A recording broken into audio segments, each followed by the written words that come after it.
Hello Chasers and welcome back to the second episode of the Chip and Chase podcast. Today we are joined by none other than A USA women's 7-star. She's scored 100 tries for her country so far. She's been to the World Cup. She's been to the Olympics. She's an absolute beast on the wing. It's Naya Tapper.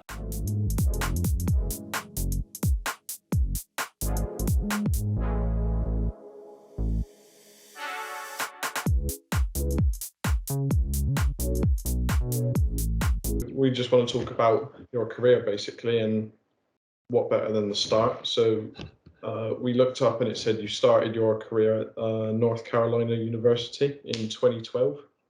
Was that when, like, the first time you started playing? Yeah, that was the first time I started playing. I went to UNC Chapel Hill and they had a club rugby team there. So I decided to do it for fun and it kind of turned into this. So Fair enough. It said you did track as well. Was that like meant to be the main sport, or? yeah, that was track and field was the main sport that I was doing growing up. I did that up until my senior year of high school. And I thought about going to college for track and field, but I kind of got bored with the sport. So I just decided to go to school and focus on academics and like the social life. Yeah. So you were doing track but gave it up and then just stumbled across rugby. Yeah, I had heard about it in high school because we had a team at my high school, but because I was so invested in track, I never pursued rugby then. So then when I got to college and seen that they had a rugby team as well, I thought that would be the perfect time to try something new. What was the coaching like at the uni? Kind of what you would have expected in 5 years or 7 years ago with rugby in the US. Like, not the best like skills or like game plans, but as a person, our coach was very nice, um, very open to teaching people a new sport because a lot of us, it was our first time ever playing the sport. And he was also connected to the USA rugby team as a video analyst. So he was probably more educated on the sport than a lot of coaches that were coaching club teams at the time. Yeah. And we were pretty good. So a lot of that has to be credited to him. Fair enough. So did you go straight from university to the USA team, or was there something in between? Yeah, I did. I went my senior year of college and had the opportunity to go my freshman year, but I wanted to finish school. Where did you go then? After uni. I went straight to Chula Vista, California to be a full-time resident for the national team. All right. So did you start with 15s rugby or 7s? I started with 15s. I did maybe one tournament of 7s before I came out here for the 7s team. So did you choose to play 7s like when you did that first series? Did you choose 7s over 15s, or was it them deciding? When I first, I guess, went professional, as they would say, I was doing both. So I was playing for the 15s nationals team as well as the 7s. But I slowly started preferring 7s because of the opportunities that it presented in terms of being able to be paid for playing, being able to travel, being able to go to the Olympics, World Cup, Pan Ams, all that good stuff. Yeah. What was your first series? My first series was in 2016 in Sao Paulo, Brazil. Oh. So not that long ago. Yeah. Well, you've done pretty well recently. I think it's got 100 now. Oh, yeah.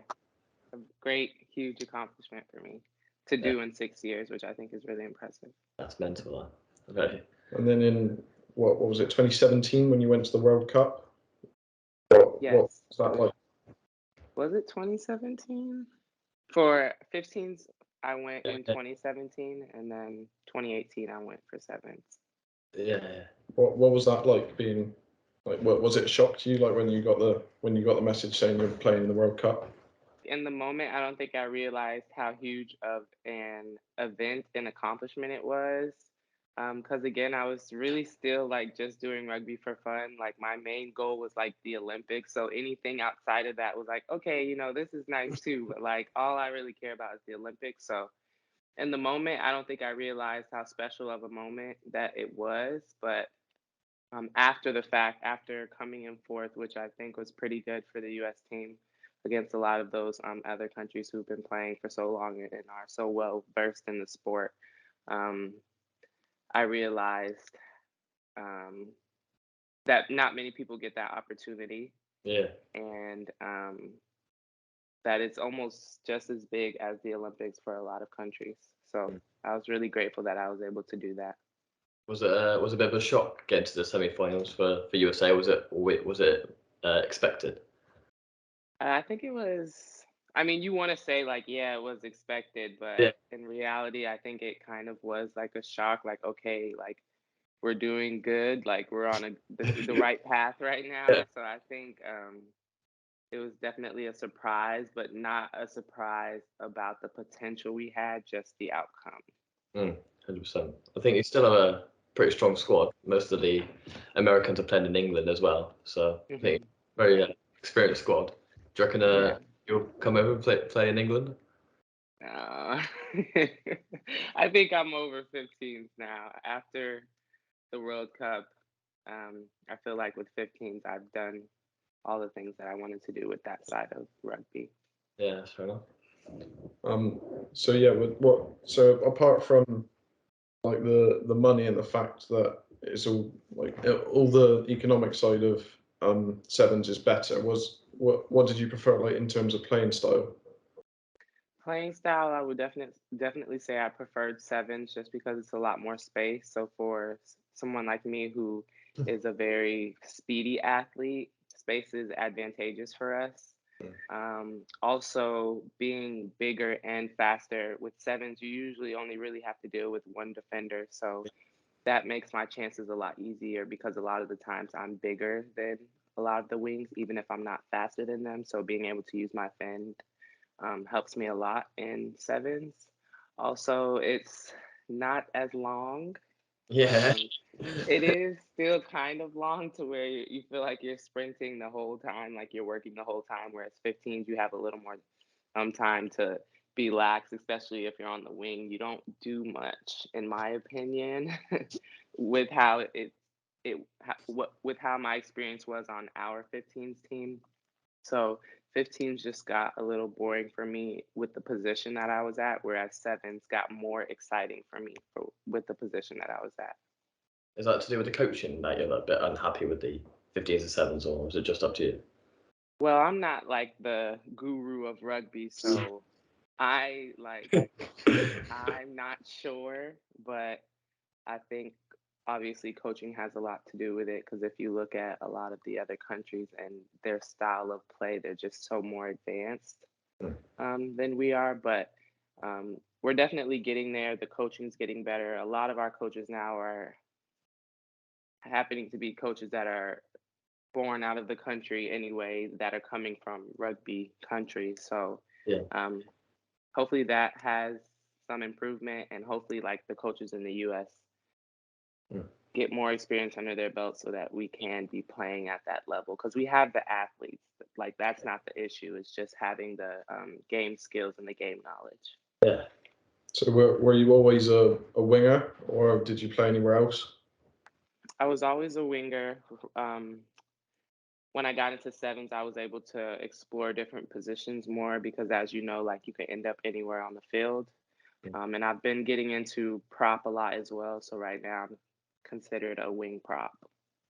Yeah, fair enough. Do you reckon you'd stay at 15s if you played somewhere else? I don't think so. Practices are too long. The games are too long. Yeah.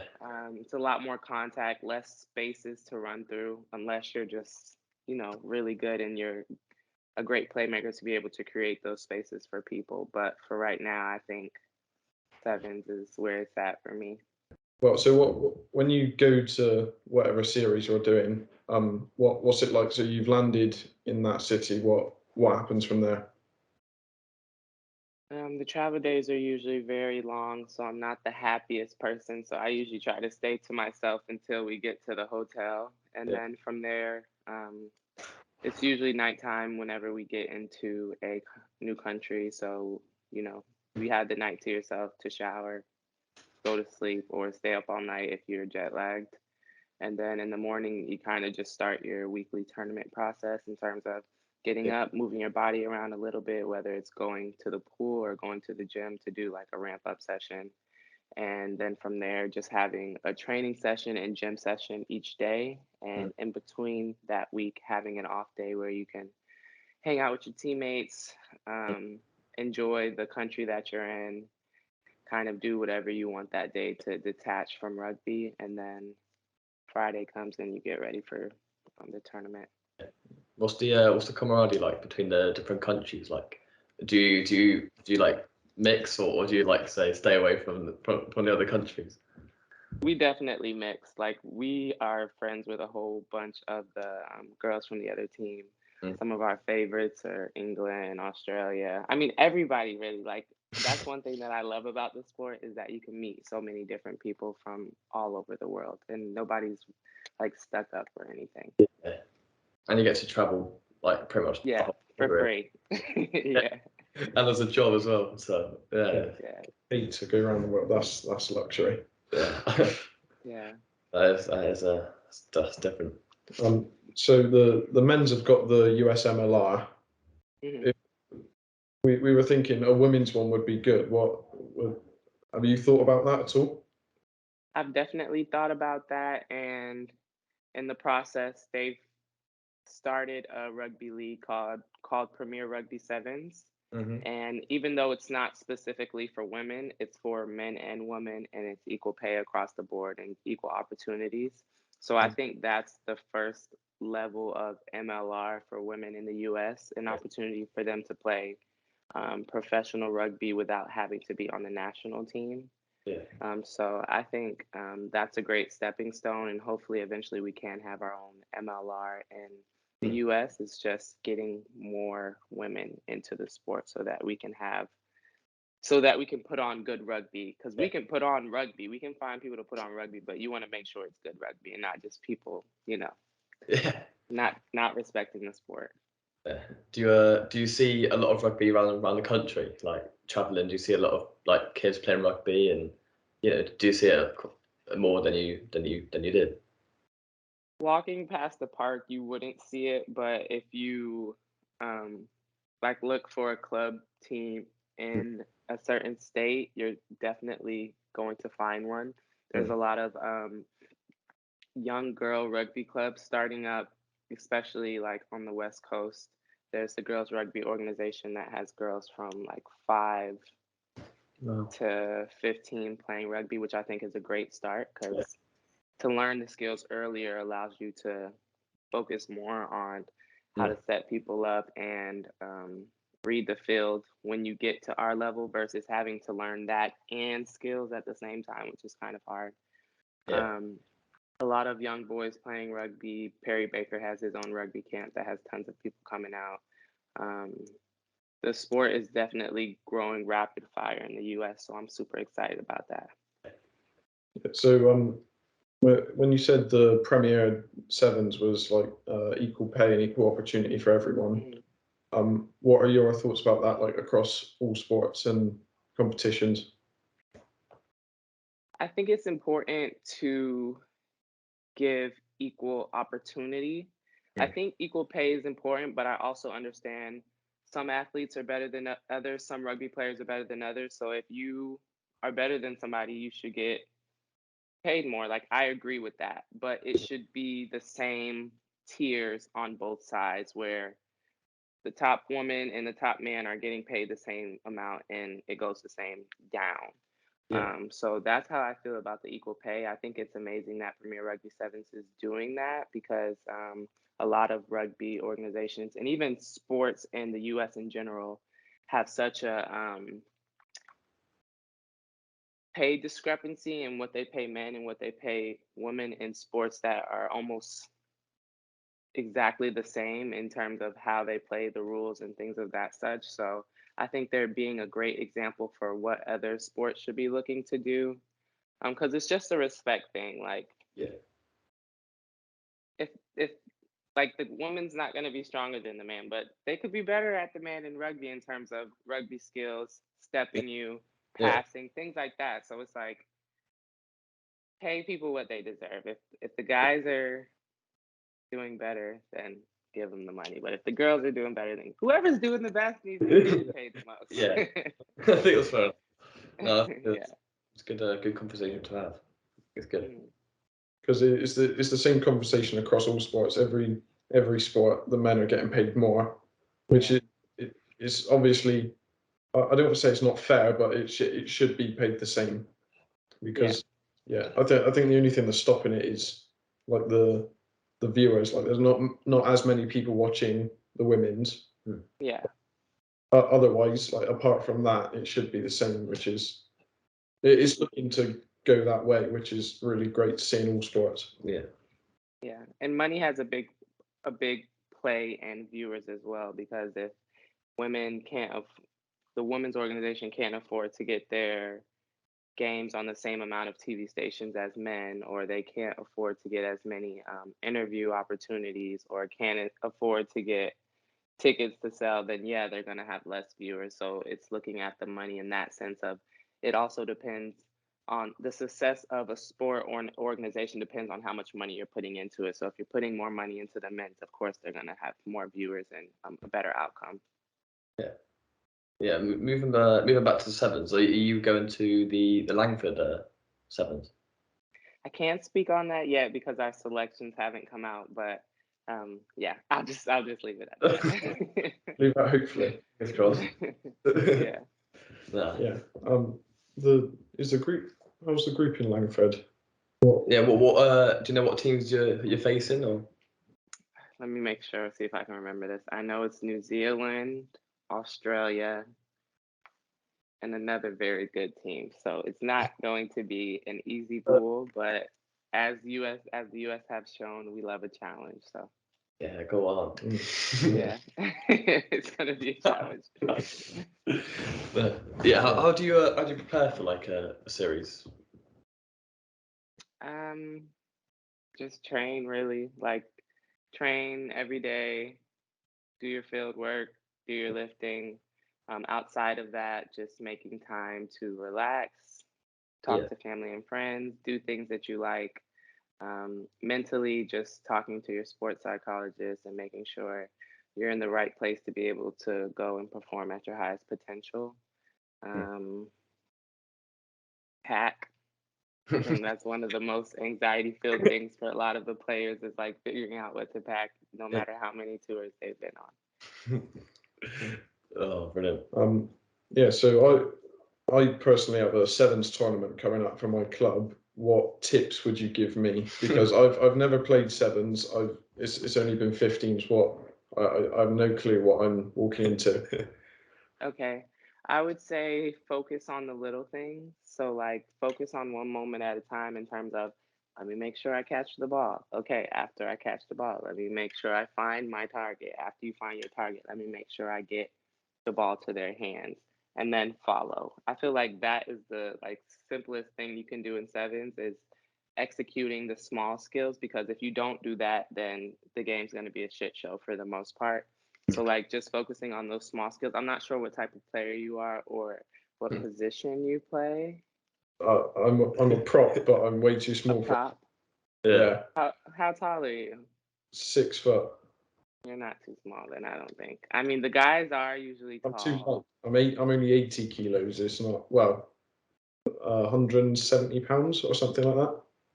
Okay. So yeah, not big enough, but yeah, I don't know about sevens. I I would. like I love the concept of it. I don't know if Mhm. Yeah. there's not as many sevens opportunities that I've noticed around here. So Yeah. I don't know if that's something I'd take up, but I'd definitely give it a try. Yeah, I'd say focus on the small skills. In terms of reading the field, just find the 2v1. I'm sure everybody, even in 15s, you know how to find a 2v1.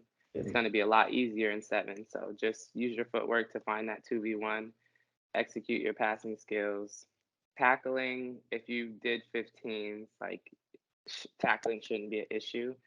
Just making sure that you really pay attention to their hips because in sevens they're a lot more steppy, I think, because there's more space to do so. And just be confident. I think if you go out there with 100% confidence, you'll do just fine. And if you don't, you'll be okay. Especially if it's your first game. Like, just go out there and have fun and try your best, and then take the good things you did from it and the bad things, write them down and put on some work-ons for those things, and then take it into the next game. The first game is going to be rough, probably. So, because if I remember my first game or my first 10 games, it was rough. So don't put too much pressure on it. Just go out there and have fun and just know you're trying something new. Yeah. How did obviously you went from 15s to sevens. How did you actually get to sevens? So the sevens team recruited me out of college. So that's kind of how I ended up doing sevens. But our sevens and 15s team is very intertwined in terms of coaching, staff, and players. So with coming out here and playing sevens, I was also presented the opportunity to do things for 15s as well. Is the difference between 15 and sevens, like from a player's point of view, is that massive difference, or is it just the fact that there's less players and more space?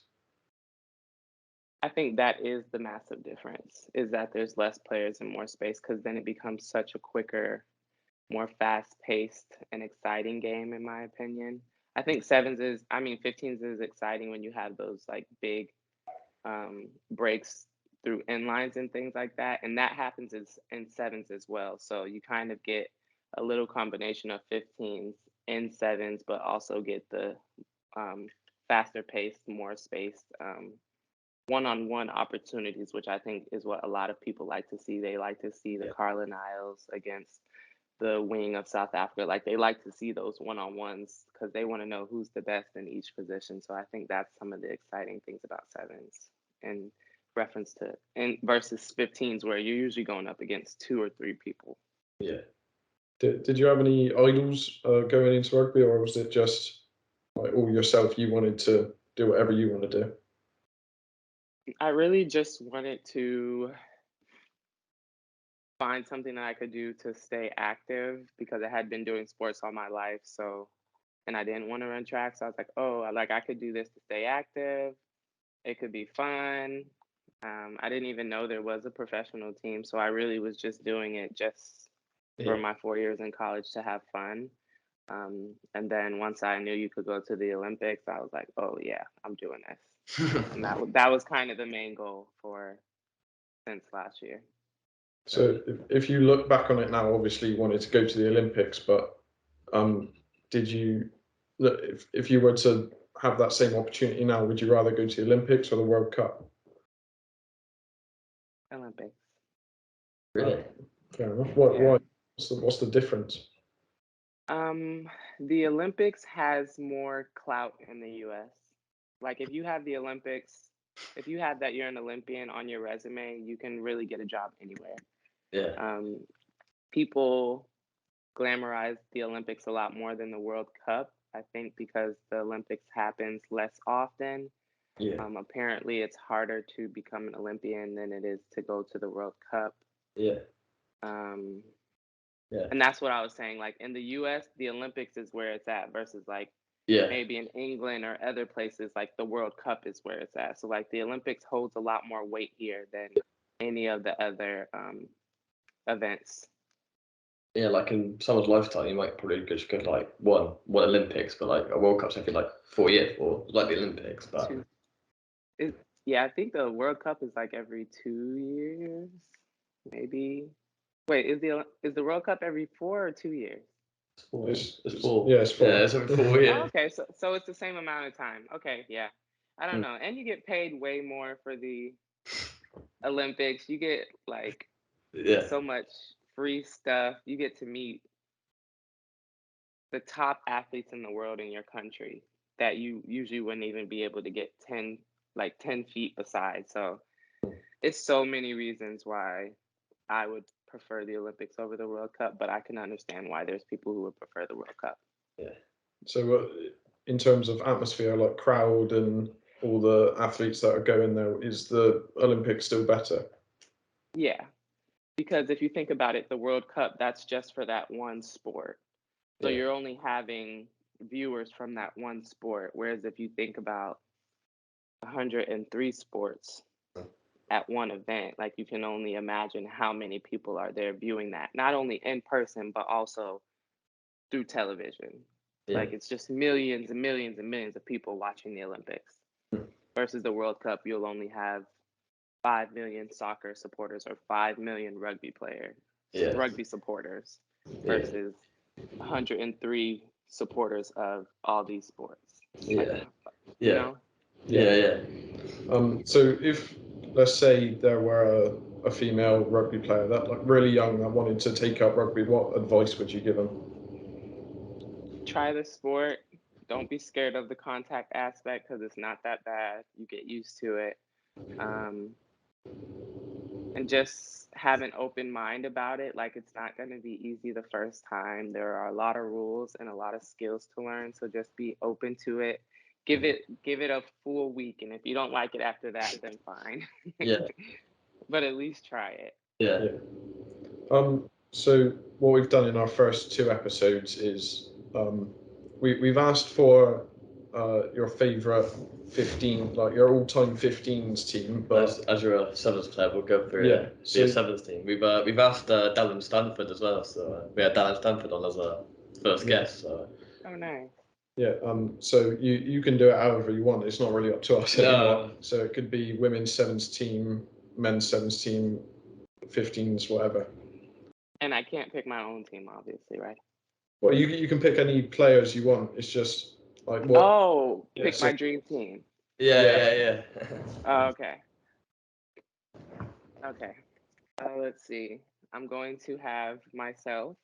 I'm going to have myself at the wing position. I'm going to have Megan from the English team. I can't remember her last name. I'm going to have, and she is a 10 or maybe a center. We'll just have her at 10. So I have Megan at 10. I'm going to have Alev Kelter at center. Going to have, the thing is, I know a lot of these girls, but I don't remember what positions they usually play. I'm going to have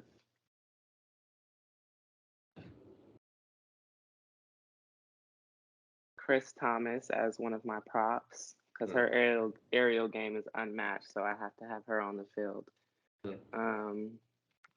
I'm going to, well, she's a hooker, so I'll have her at hooker. I'll have Portia Woodman at one of my props. I'll have Kaslik as my 9. And